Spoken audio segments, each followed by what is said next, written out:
met Nasima. Her topic is Inna Shirk al-Azilmun Azim.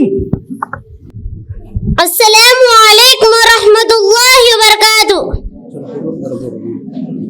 May the peace, mercy and blessings of Allah Almighty be with you all. Alhamdulillah, Alhamdulillahi Rabbil Alameen. Wassalatu wassalam ala Rasulil Ameen. Amma ba'd. All praise is due to Allah, the Lord of all the worlds, and peace and blessings be upon His trustworthy messenger. Myself Nasima Chand Basha.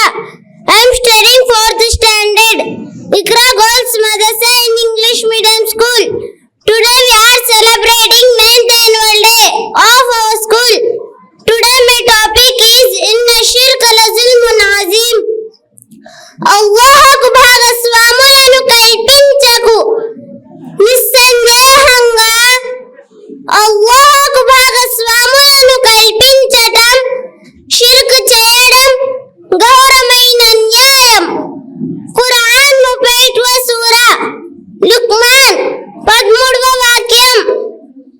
Wise ఖాలా లుక్మాను లిబనిహి వహువ యఇజుహు yeah బునయ్య లా తుష్రిక్ బిల్లాహ్ ఇన్న షిర్క లజుల్మున్ అజీమ్. లుక్మాన్ తన కుమారుడికి హితబోధ చేస్తూ ఇలా అన్నారు: ఓ నా ముద్దుల పుత్రుడా, అల్లాహుకు భాగస్వాములను కల్పించకు. నిస్సందేహంగా అల్లాహుకు భాగస్వాములను కల్పించటం, షిర్క్ చేయడం ఘోరమైన న్యాయం. ప్రియ ముస్లిం సోదరులారా, ఏ విషయాన్ని అయితే ఖురాన్ మరియు ప్రవక్త ముహమ్మద్ సల్లల్లాహు అలైహి వసల్లం ప్రవచనాలు ఖండిస్తున్నాయో అవే పనులు నేడు మన సమాజంలో పెచ్చిమీరిపోయాయి. మహాప్రవక్త ముహమ్మద్ సల్లల్లాహు అలైహి వసల్లం వారు ఈ లోకాన్ని వీడిపోవడానికి 5 రోజుల ముందు కూడా హెచ్చరిస్తూ ఇలా అన్నారు: ప్రతి ప్రవక్తకు ఆయన వర్గంలో నుండి ఓ వ్యక్తి స్నేహితుడిగా ఉంటాడు. అలానే నా స్నేహితుడు అబూబకర్ రజియల్లాహు వారు అని అన్నారు. వినండి, జాగ్రత్తగా వినండి.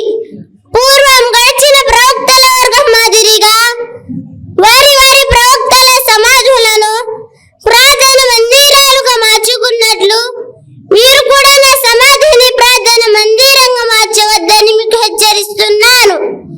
మీరు అల్లాహ్ సాక్షిగా చెప్పండి, ఆయన సర్వం వినేవాడు, చూచేవాడిగా భావించి నాకు జవాబు చెప్పండి. సర్వలోకాల పోషకుడు, పాలకుడైన అల్లాహ్ సందేశాన్ని మీకు చేరవేశానా లేదా చెప్పండి అని 3 సార్లు అడిగారు. మేమంతా ముక్త కంఠంతో అవును, హా హా అని సమాధానం చెప్పాము. ఆ తర్వాత ఆయన తన కుడి చేతి చూపుడు వేలు ఆకాశం వైపు చూపుతూ అల్లాహ్ నీవు సాక్ష్యం ఉండు అంటూ 3 సార్లు అన్నారు. తర్వాత స్పృహ కోల్పోయారు. చాలాసేపు తర్వాత స్పృహలోకి వచ్చి మీ ఆధీన